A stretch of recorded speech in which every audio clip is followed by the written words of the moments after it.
Let's start with the second one. It says a carton of 24 bulbs contains 6 defective bulbs. One bulb is drawn at random. What is the probability that the bulb is not defective? तो सबसे पहले हम ये वाला part करने की कोशिश करते हैं जिसमें लिखा हुआ है कि बल्ब हमारा नॉट डिफेक्टिव है. ठीक है, अब यहाँ पे नॉट डिफेक्टिव का मतलब क्या हुआ? टोटल क्वांटिटी तो 24 की है. हमारे पास नॉन डिफेक्टिव बल्ब्स कौन से होंगे? 24 में से 6 गए, कितने हुए? 18. तो 18 और 24 को हम कैंसिल कर सकते हैं. This will become 3/4. Now they are saying if the bulb selected is defective and it is not replaced and a second bulb is selected at random from the rest, what is the probability that the second bulb is defective? Now we have how many total number of bulbs? Total number of bulbs कितने हो जाएंगे हमारे?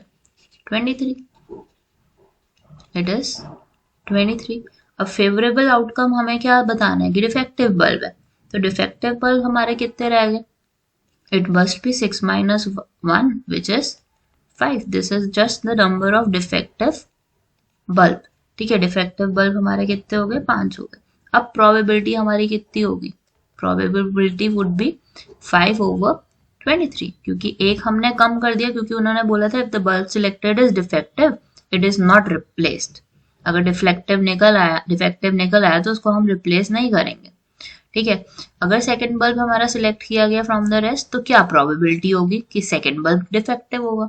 तो इसीलिए तो total number of bulb में से मैंने एक माइनस किया और डिफेक्टिव में से भी एक माइनस किया. तो टोटल प्रोबेबिलिटी क्या आ गई हमारी सेकंड बल्ब की कि getting a defective bulb is 5/23.